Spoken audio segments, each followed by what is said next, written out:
Welcome to the Inside Out Money Podcast. Can't even recognize this place.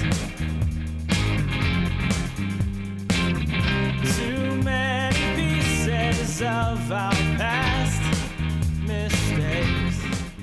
Hi, I'm Maggie, and I believe real change starts from the inside out. So let's work together to improve our money and our lives from the inside out. We will explore all things money and our relationship with it. Join me each week with a rotating set of co-hosts, friends, and interviews. Let's jump in. It's time, we going round and round and round and round and round. Hey, Andrew. Hey, Maggie. How are you? Good. Oh, we have so much to get into today. There's a lot of anticipation about this episode. Since you teased it on Instagram, I've definitely had a number of people reach out to me and be like, "Oh, I can't wait for this one. When's this going? When's this being posted?" Well, to be clear, you teased it first. I just reposted it. You're right. Fair point. Because I respect, I know my place. It's not my news to share. But before we get in, hello and welcome to Inside Out Money. This is a personal finance podcast focused on redefining wealth from the inside out. Each week, I speak with a rotating set of co-hosts about a different financial topic, something to help you improve your financial mindset and tactics. Today, we have co-host Andrew here, and he's got some big news to share with us. So this is going to be a little bit of a different episode, a conversation about Andrew's news. And when Andrew signed on to Inside Out Money as one of the co-hosts, I negotiated exclusivity on any big news like this. So you're hearing it here before any other news outlet can release this info. That's a joke because there's no contracts and this is not that serious of a setup on this podcast. But yeah, you got some big news. You tease it on Instagram. So if you've seen that post, you know what, but you don't know like how or why or any of that, which we'll get into today. And to me, selfishly, I just love that this is one of the first times I've ever gotten to record with Andrew during the day, which I prefer. Yeah, clearly you prefer that, and I'm typically balancing when I'm fitting my training in the evenings. I got like a really tight time slot. I can do like 8:30 to 9:30 on a Wednesday evening, right? And you're always like really tired too. Like I feel bad because like you got up at like 5 a.m., biked to work, biked home. Just, it's like I'm at the end of a long day, and I always am very thankful you're giving me what you have left, but I always feel bad because I'm standing between you and going to bed, and I know you're tired. Yeah, I have felt sometimes the episodes, my energy levels are not maybe where I'd like them to be because of the long day.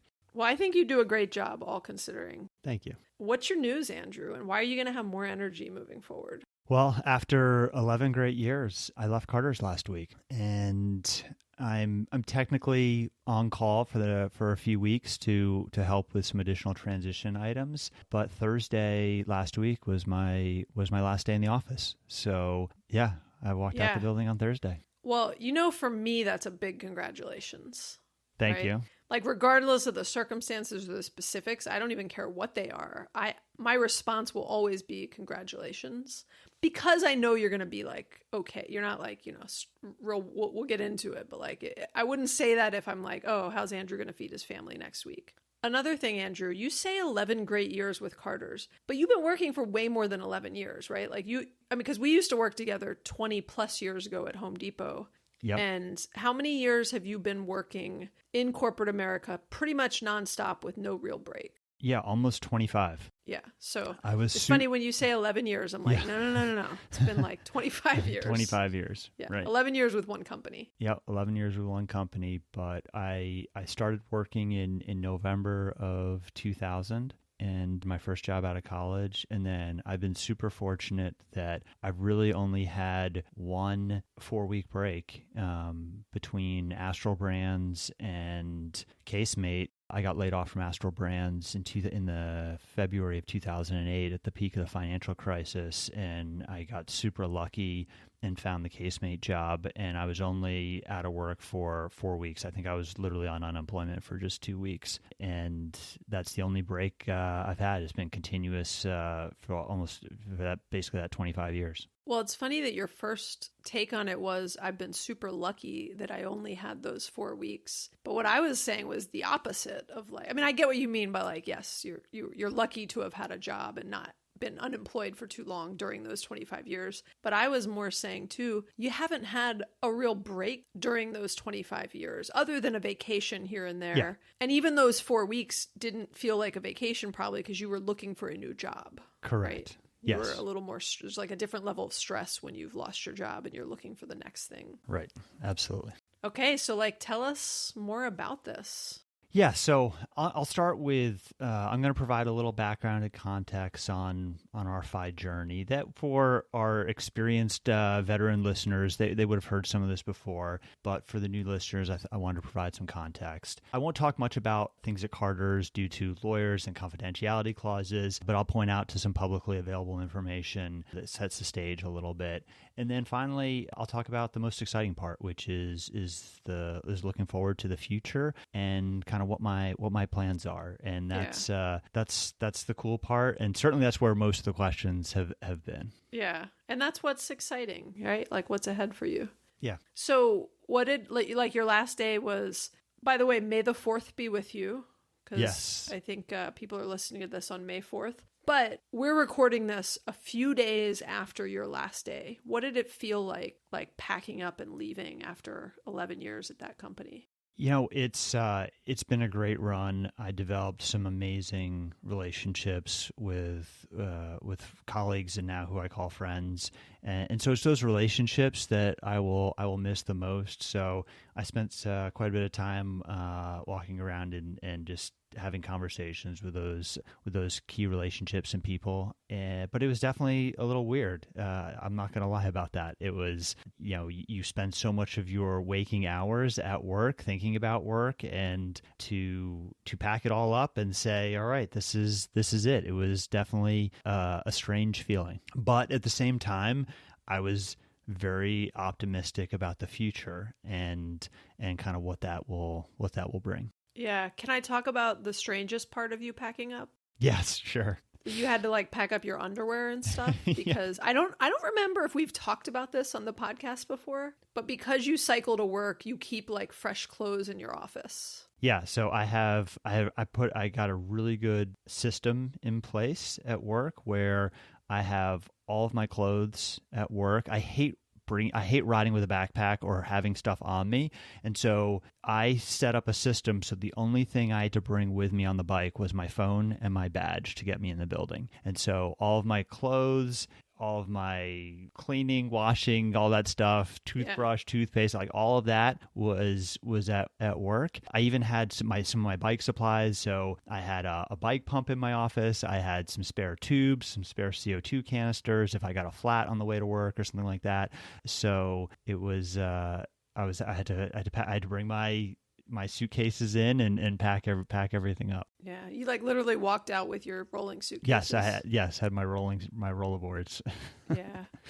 Do you know I have now been retired 3 years, almost 3 years, and I still have dreams that I'm at work trying to pack up all my stuff, and it's like my last day and I've forgotten, and I have like an office full of just so much. I mean, it took me a lot to like pack up. Yeah, luckily I had embraced my minimalism at work, and really the only thing I had was my clothing and my bike stuff and some photos of the family and the kids. So it didn't take me long to pack things up. Okay, off topic question, but what do you do if you get a flat on the way to work? How do you get the rest of the way? I have supplies on me. So but you have backups, so you can so then I can restock if I have to on the way home. Got it. So if I get, how often did you ever get a flat on the way to work? Yeah. Oh yeah. Oh. Probably a couple times.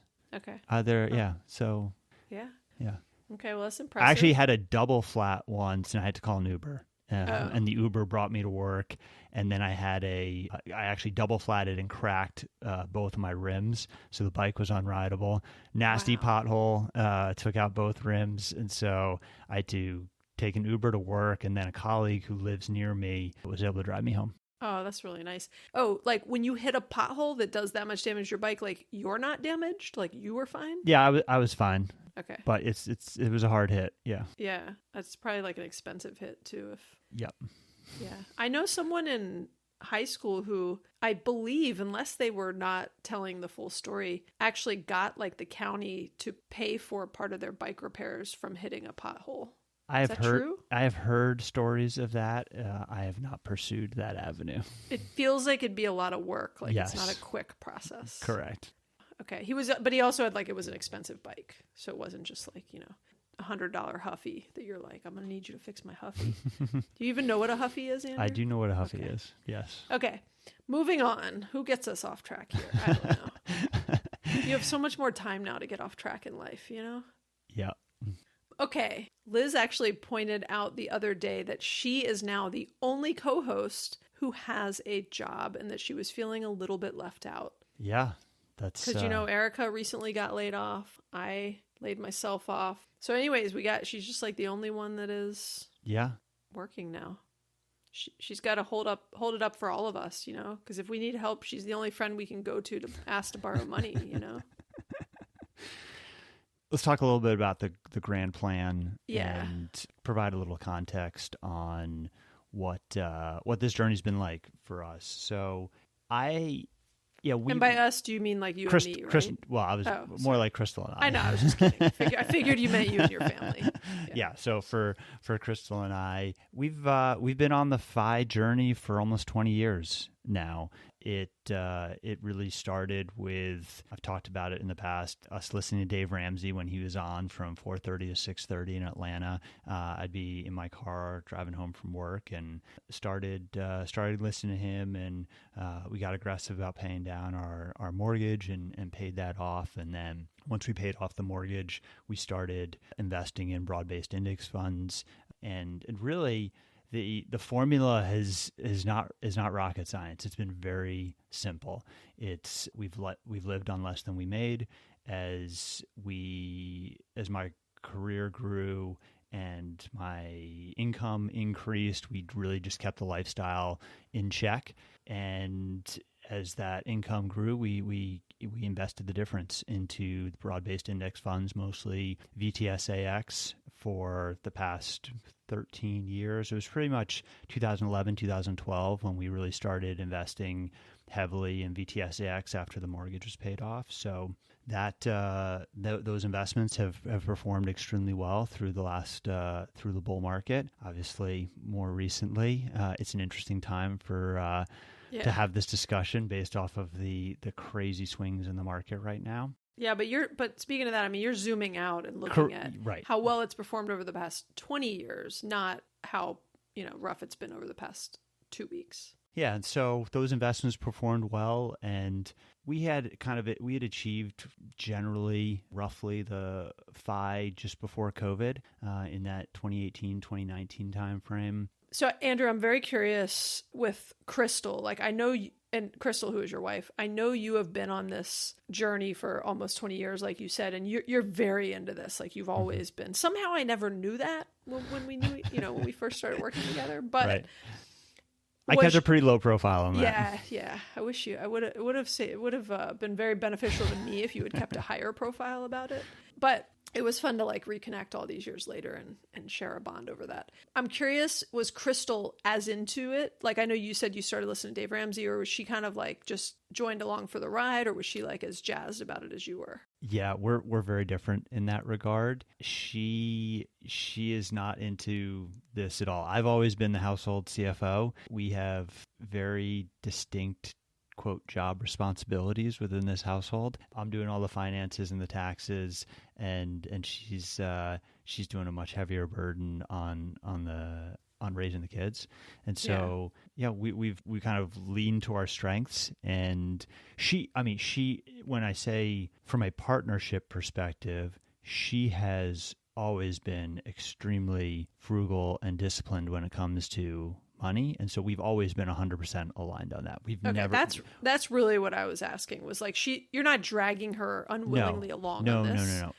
She doesn't feel like a sense of deprivation. Correct. No, okay. we have always been aligned on it, and that's also part of the secret sauce here. Is that when you have two partners that are aligned on their approach to money and the goals that they have, it makes a huge difference. And I think it's like aligned on your approach to life too, beyond money, right? We talk about money a lot, but money is often just a signal to what our broader values and priorities are in life. Right.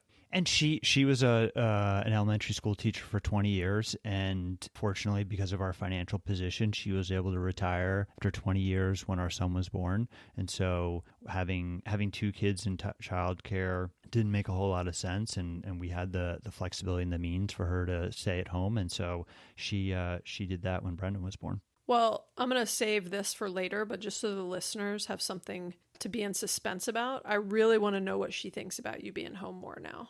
But let's wait on that. Okay. So continue on with kind of like the journey you've been on.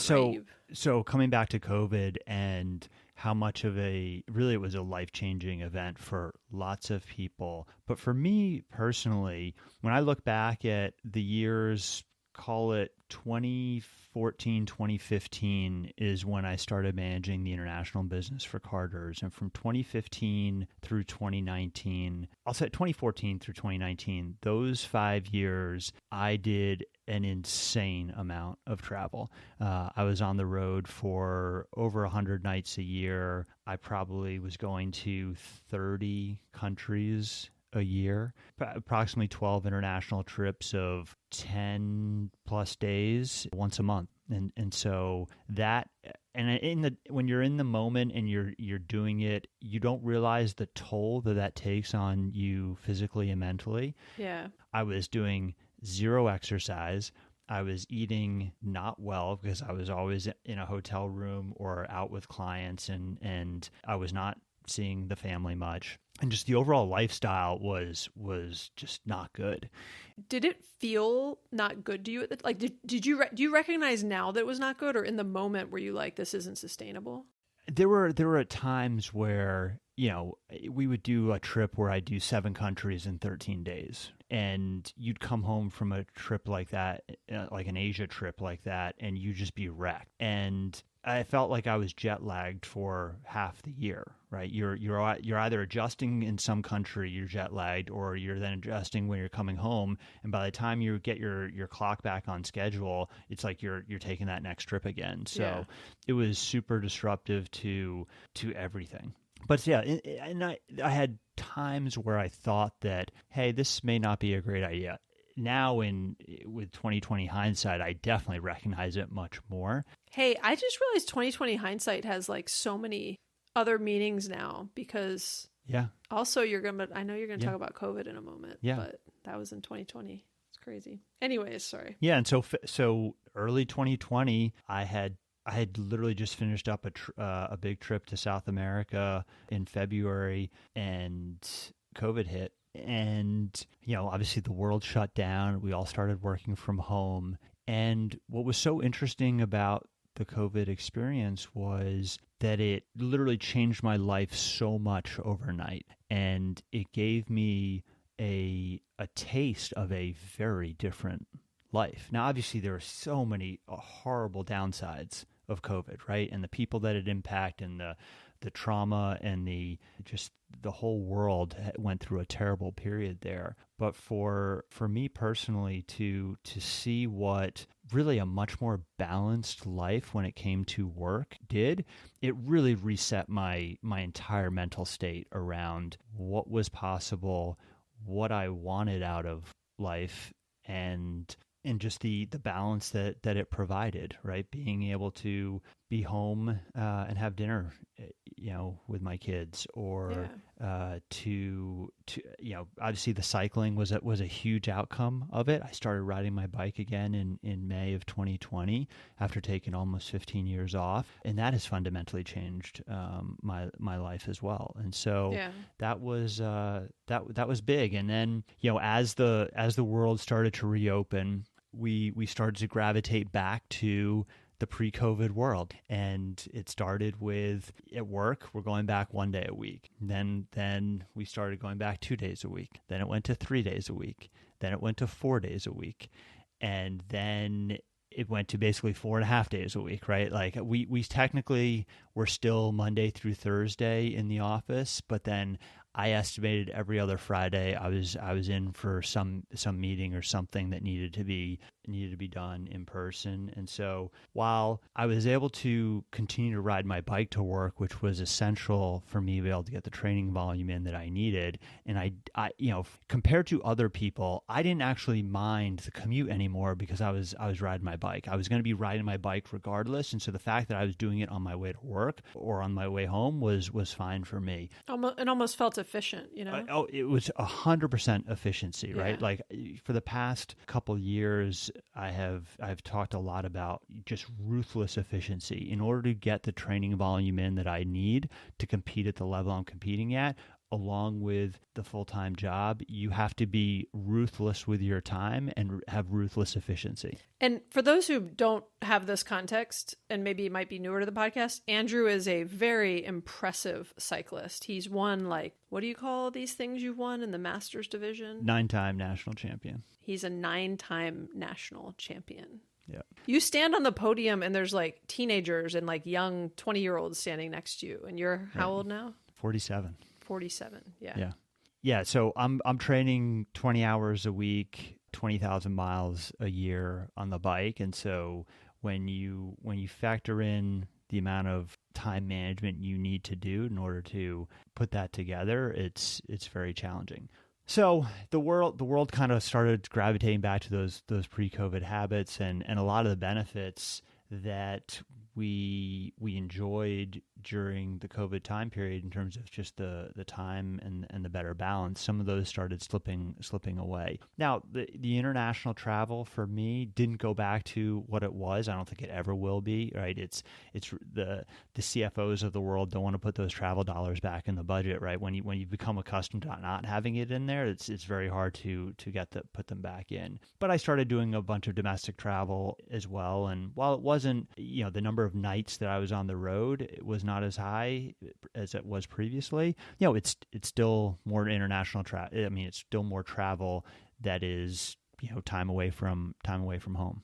Hey, when you did have the 30 different countries in 1 year, were you doing anything fun on those trips? Like, did you get to enjoy the places you were visiting? Very rarely. And that's what people always talk about. Like, people would say they were envious of that lifestyle. And while it's nice to be able to go to some of these countries, I was basically inside of an airport, a taxi, a mall, or a hotel room. And so it was very, very rarely did I ever actually take some personal time on any of these trips. Did you get to visit some factories also? Yep, I did some factory visits. I was just throwing that into all the exciting places you got to visit. I will say, some of the cool things were when I was in India, in Delhi, I took a flight home on a Sunday instead of a Saturday, and I did a tour of Delhi for a day, and that was super cool. I got to go to Moscow and spend time in Red Square. Oh, wow. I went to Ukraine, and so you get to experience the culture. I went to Saudi Arabia and Dubai and a lot of these amazing places. And you're eating the food, you're experiencing the culture, and you're seeing, I'd say, a surface level view of many of these places. And there are many places that I love to go back to from a personal standpoint and spend more time there. Like Tokyo, Japan was one of my favorite stops. Yeah. And so it's like I've got a lot of places that I'd love to go back to when it's not for work. Yeah, no, that's awesome. Okay, so all that, then you're now you're here. So now I'm here, and here is in like 2025. 2025, and I'd say like once COVID hit and the world started reopening again, and I started having this one more year syndrome, right? That everyone talks about, where when you feel like you're at that point of, I think I've got enough, but do I really? And do I want to put some more padding on there, right? The hedonic treadmill, right? Like you're always chasing more, and is it going to be enough? And so for the past couple of years, I've definitely been in that one more year syndrome, and you and I have talked a lot about it because I've you have a very good perspective, and you've bounced a lot of I've bounced a lot of things off of you, but definitely one more year syndrome is very real. Because you like got that taste of some more freedom during COVID and like your life back, and it was still working, but like a lot of the rougher parts of your setup back. Then it started to slowly get taken away from you. Right. And yeah. So it's like you've seen a little bit of different, you get a taste of, just like you got a taste of these different countries, not a full view. You got a little taste of it. You kind of got a little taste of some different setups and what it felt like. Yeah. Work-wise. Yeah, and so as far as Carter's goes, the business has been challenging, especially over the past 2 years. And in the past year, our stock has dropped 50%, and our CEO left in January, and there's just been a ton of changes at the company, including a sales reorg that impacted me. And I think that as long as you're spending time in corporate America, and I think especially as the higher you go up, this comes with the territory that reorgs are a very common practice, and you're just never sure when they're going to be impacting you. But overall, I had a great career at Carter's. I did some amazing things, worked on some amazing projects, and like I said, I got to see parts of the world that I never would have dreamed. Like if you'd said to me 10 years ago, Andrew, that you're going to be going to Moscow or Ukraine or Saudi Arabia or China, I would have been like, there's no way, right? And why would I ever need to be going to some of those places? So it was a great career, and also I worked with some amazing people and built some great friendships and relationships that I'll take with me. And so that kind of brings me to the biggest question everyone has is, well, what's next, right?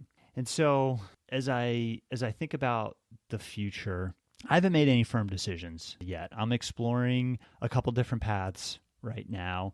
I've always been a little uneasy about the RE in FIRE, so I'm not ready to use the R word just yet. Or you're not calling this early retirement. Correct. Yes. And there are a number of reasons for that, and I'll get into them a little bit. But I think that I still enjoy work.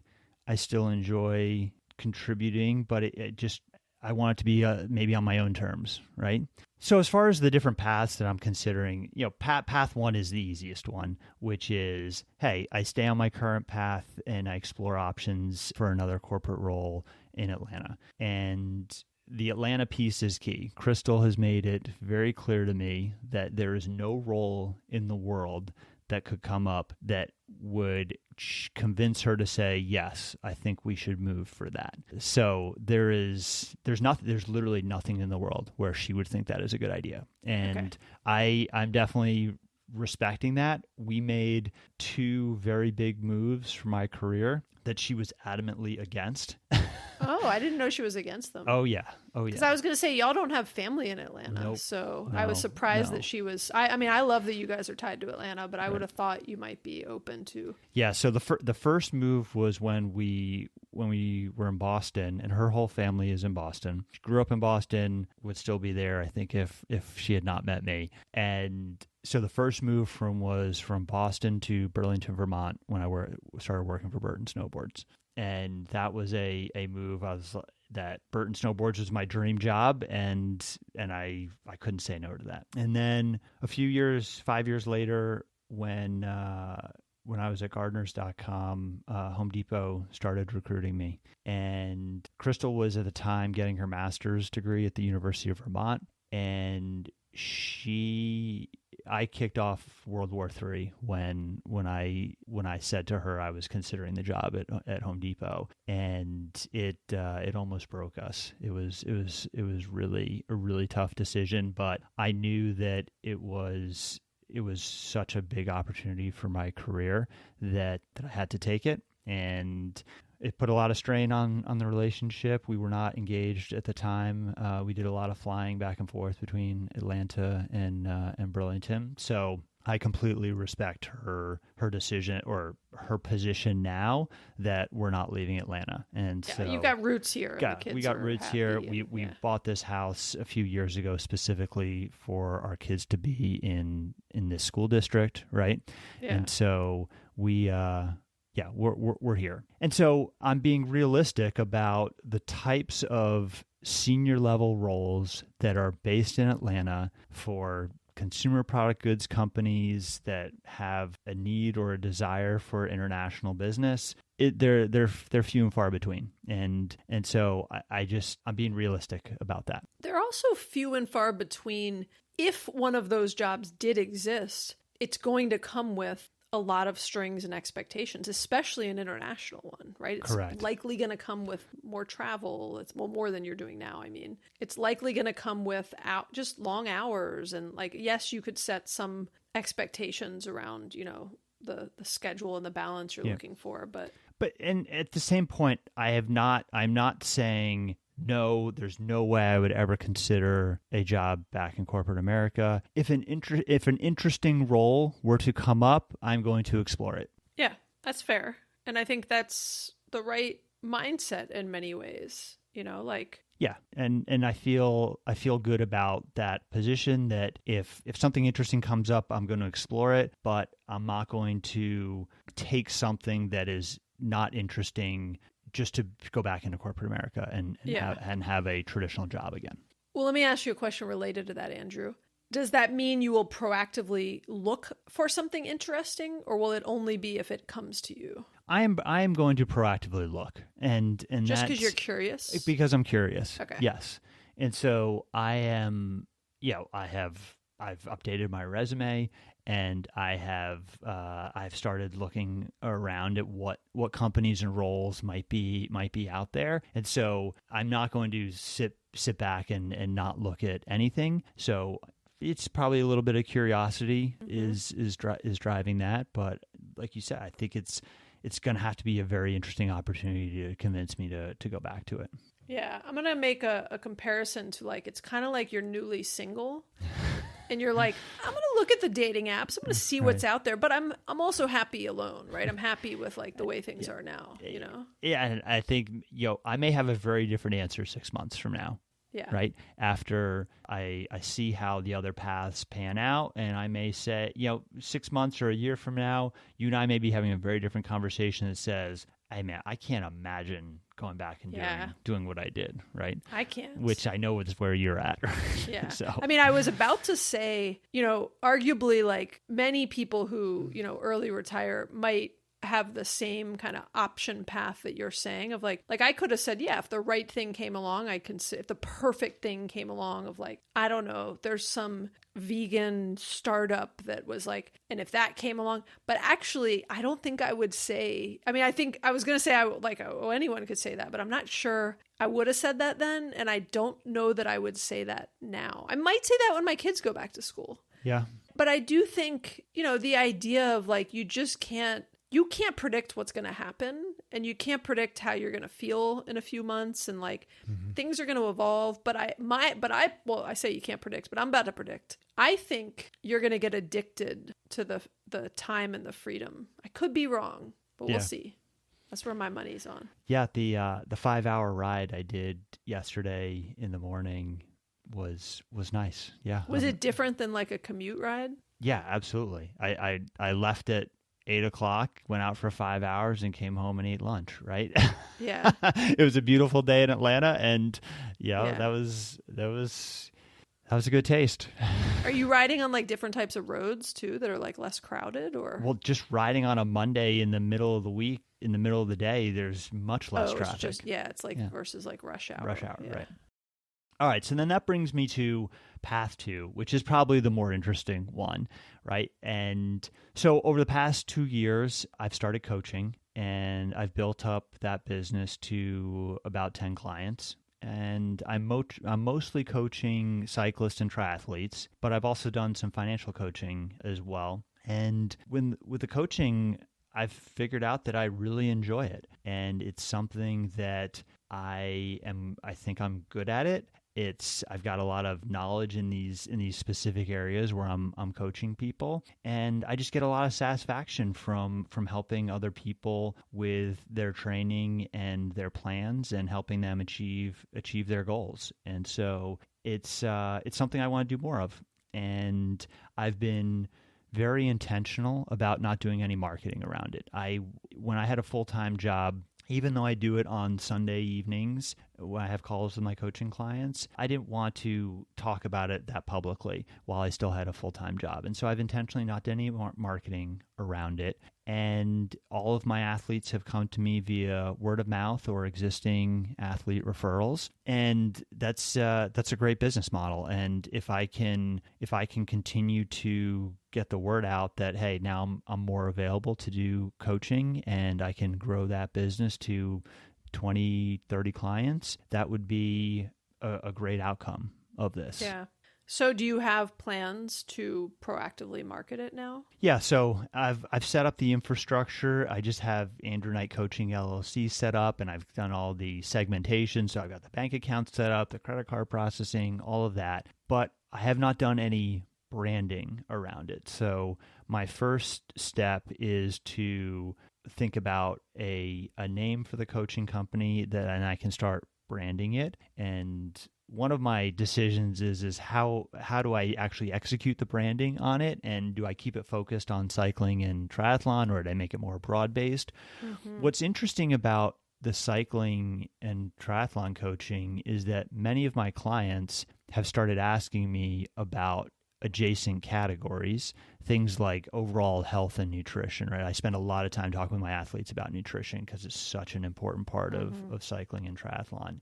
But also even career coaching. Obviously, the financial coaching has been a topic that has come up, and then leadership coaching. So I think there are ways that I can grow and expand to have this kind of overall umbrella of life coaching, right? That's not just as focused on cycling and triathlon. Andrew, do you know I love working on stuff like that? Yes. We should do like a brainstorming session on... I definitely want to tap your ideas around that. Yeah, I want to make your logo too. Yes, you are more than welcome to help me on that. Yes, so that's path 2. And then and those are 2 very different paths. I'm going to go corporate America job, or I'm going to go full-time professional cycling coach. There's probably something in the middle here, right? Yeah. Where do I do some business consulting to augment or supplement the cycling coaching that I'm doing? Do I take on like a part-time or a fractional sales leader type job where I can have a little bit more control of my time, right? It's kind of like the path 1 you're going to have very little control of your time. Path 2, you have complete control of your time, but you're obviously the income isn't there nearly as much as where if you were doing a corporate job, right? Yeah. And then so I think there's a business consulting component to this that could be interesting. And then there's the entrepreneurial venture. And I have always had an interest in entrepreneurship. I actually took an entrepreneurship class in both college when I was doing my undergrad and doing my business degree. And my problem has always been I'm just risk averse. Yeah. And so I struggled with that aspect of, hey, I'm going to leave my job that is my security blanket, and now I'm going to go I'm going to roll the dice on a business venture. Well, if you've taken care of the security component through some good financial planning, yeah, you now don't necessarily need that risk aversion. You kind of put that to the side. And you've taken care of you're not competing with another job right now because unless you go take something else, you have the time in front of you to do that entrepreneurial venture if you want to. Yeah, and so the natural thing I've thought about is, adjacent to cycling in some ways, right? And or one of my passions, trying to align an entrepreneurial venture with a passion.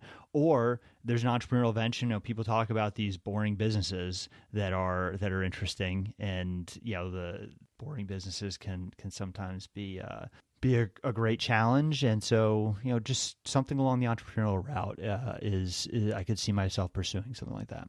You could just like drop ship certain bike components and accessories. But I will note path 2 and 3 are quite similar in the sense that doing cycling coaching is an entrepreneurial venture. Yes. I mean, it's different than like launching a different type of business, but it is a lower risk entrepreneurial venture, right? Yeah. And I've got a good partnership or I have a good relationship with one of the local bike shops that sponsors our team. And I've been talking to the owner there about a potential partnership where we create a performance center out of his shop, and I help lead that. And, it's a symbiotic relationship where I refer clients and people to his shop for buying bikes, and then he refers people to me for coaching. So I think there's some interesting things that might come out of that as well. Yeah, that's kind of cool. So can I ask you some questions? Yes, go right ahead. Okay.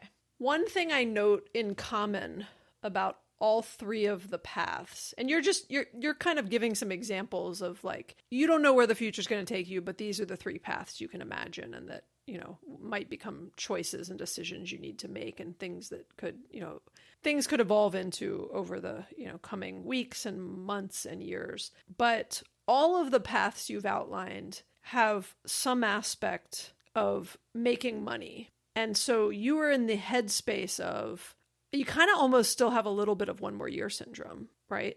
Because, but you said you're not calling it early retirement, so that's fine. I'm going to call it early retirement, even though you won't.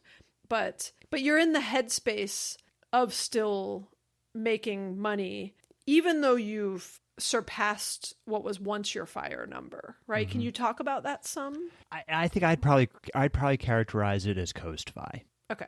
And I think I have especially given what the market has done the last 3 or 4 months, I would love to get myself in a position where we are more along the coast. We're on the coast fi path, and I'm not having to tap into investments just yet. I'm worried about sequence of return risks right now, and so if I can delay that a little bit, I think that would be helpful and beneficial. Also for my peace of mind, but also Crystal's. I think Crystal is more nervous about the future from a financial security perspective than I am.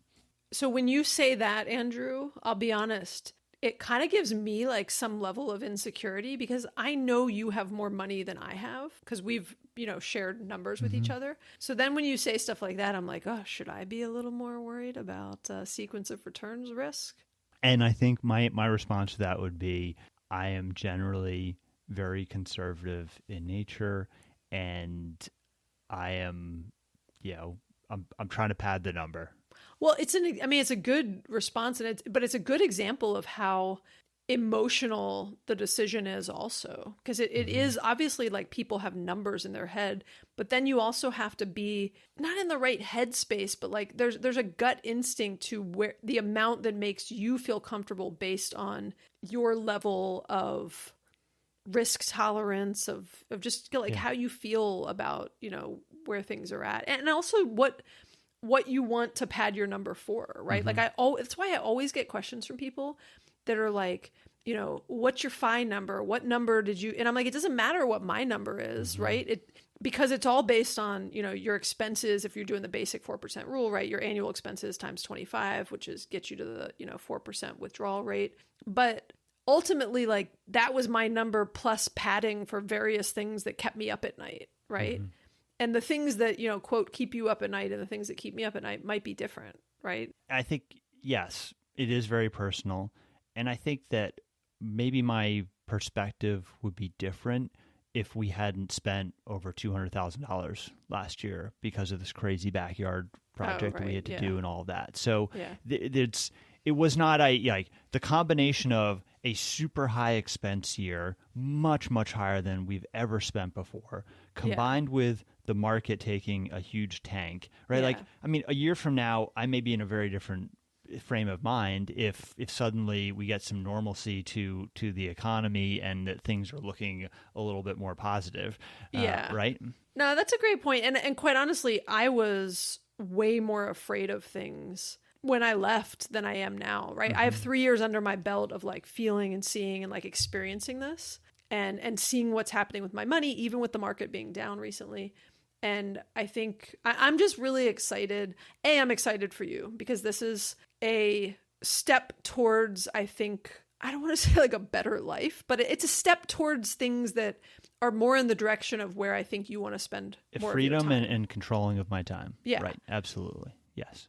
And I'm excited for you because you're a smart, intelligent guy. Crystal's a smart, intelligent gal, girl, lady. And I'm excited for you to like have more time with your kids and like all these things, but I'm also excited for you guys to like figure out this journey together, right? And evolve and like, you know, I like you laying out all these paths because it reminds you and everyone else there's so many different ways you could go and paths you could take. And you don't need to decide now, right? Like you will make decisions as things present themselves to you. Like if you see a really interesting job, you might go pursue it. You might see you aren't seeing any interesting jobs. And in the meantime, you're doing more and more cycling coaching and you're getting more clients and you're really loving that. Or you're getting more clients and you're not loving. You know, it's like you don't have enough data points yet to make a statement about what the future holds. And that's how everybody's life should be, right? Like I remember when I was like early in my career and people would say like, what's your 5-year plan? That was like a very popular question. Oh yeah. Because And I was everyone's like- doing a 5-year plan in corporate America, right? Yeah. Every single strategy office is making every team put out their 5-year plan. Or even when they're asking teenagers, like, what are you going to major in? Or what are you going to do? I'm like, you don't know. There's like 40-year-olds that don't know what they want to do. Like, quit asking this like 16-year-old what they want to do. And I just think like humans make decisions based on what's in front of them. And certainly you can have plans and ideas and you can have already thought through what some of these paths might look like. And that is an intelligent thing to do. But you also are realistic in the sense of like you just don't have enough data points yet, and you need to experience things to know whether you like them and how they feel, and you got to try these things on first to decide how they fit you. And I'm excited for you to get to like try on all these different things, right? And I'm excited for you to work on some of the, you know, branding and positioning of a coaching setup and a coaching brand for yourself to see how that feels for you and how you like that. And yeah, I'm just excited for you because I think you've got this whole, it's kind of like when you're like a kid out of college or something like this, like you got the whole world in front of you. Yeah. Right. Well, thank you. And you have a I safety, appreciate that. a financial safety net behind you. Yeah. Congrats, Andrew. Thank you. Okay. I got one other question. Yes. I'm going to preface this question with, you know, one of the things that I have struggled with and kind of learned over the last 3 years is like ennui, the term ennui, and the feeling of like listlessness and not knowing what to do with myself. And like, even though I have all these goals and all these intentions and things I want to do, and I've learned a lot about structure, I'm curious, have you already thought about and do you have a plan of how you're going to build like some level of structure into your days and like what your kind of schedule is going to look like? Like, have you already thought about that, and are you already doing it? I've thought about it a little. I'm definitely not doing it yet. Well, you're like a few days out, Yeah. so don't beat yourself up. It's early. I've got a little bit of time to think through that. But no, I agree with you that it's super important to have some structure. It's one of those things that a quote 9-to-5 job really provides, right?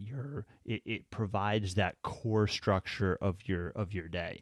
Corporate America provides a lot of structure. Yes, the corporate a lot America, of bureaucracy. You might want to call lot- it bureaucracy, structure, whatever you want bureaucracy is a good call for it, right? But I think I need to come up with a good rhythm of sorts, and definitely Crystal has made it abundantly clear that she doesn't want me just sitting around at home all day, right? Yeah. So, that was my question of like, yeah, how does Crystal feel about you? Yeah. Mix that in, right? well, it's, you know, she's actually downstairs baking right now, and you know, I definitely get like the side eye if I'm coming into the kitchen when she's baking. If I want to start Yeah. like making lunch or something, like she's that's like, kinda her "This is my space, and- space. Like, get out of here. I'm not coming in your office." And and I don't interrupting. like people like cooking and baking is very stressful, and you're like, it's like someone interrupting you when you're in the middle of your sourdough, thing. And Yes, but you can make more sourdough now. I can make some more sourdough. If Crystal gives you got to book time. I in got the to book kitchen, time in the 'cause kitchen. Crystal does a lot of baking, by the way. That's why we're referencing her time in the kitchen.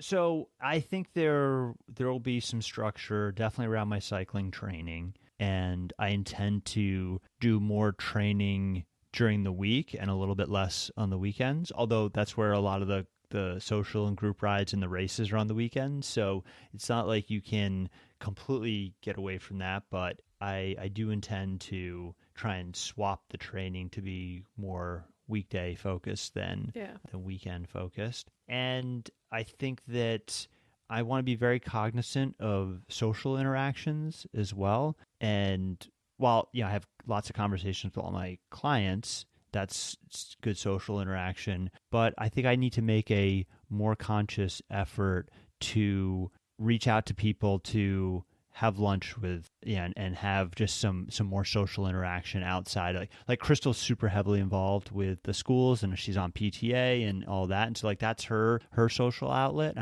And cycling is a big one for me as well. With the cycling community, I'm very plugged into that here in Atlanta.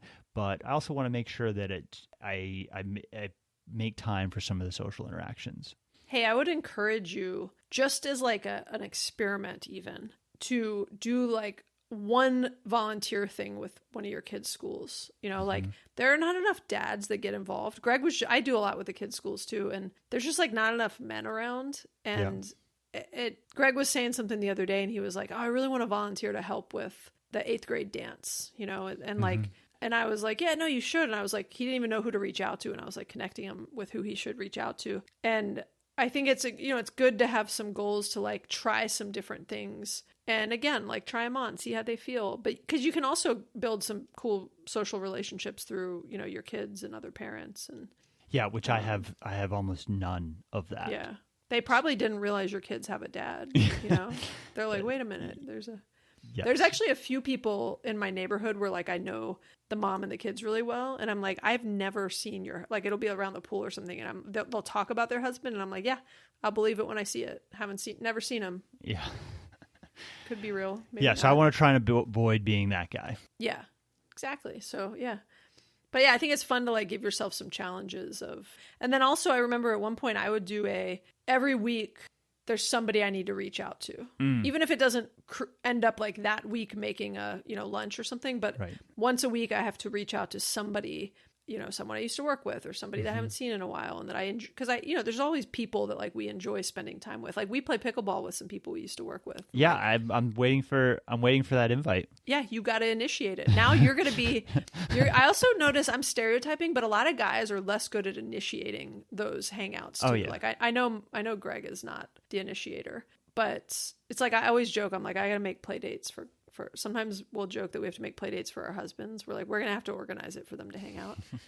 Set yourself some like fun goals of, different things that you want to spend some time on. Okay. Last thing, we should take bets for what path you end up on. Like, rest in peace. The Pope recently died. Mm-hmm. And I heard on a Morning Brew podcast episode that there's actually a whole betting market around, like similar to like sports betting. Oh my goodness. There's historically always been like wagers on the papal. Is that how you say it? Papal? You're asking the wrong person. And I hope I said that right, by the way, but the election for the Pope. And it's much bigger apparently internationally than even in maybe the US. Papal. Papal. Okay. That sounds right. Papal. I would say papal popple, but that seems like, where it's like tomato. That actually seems like a disrespectful reference in that case. So we'll say papal. But I just thought it was interesting that they're like betting on that. And then I was like, wait, we can bet on anything. We can bet on Andrew's path too. Not that it's quite the same as like who's the next pope going to be, but okay.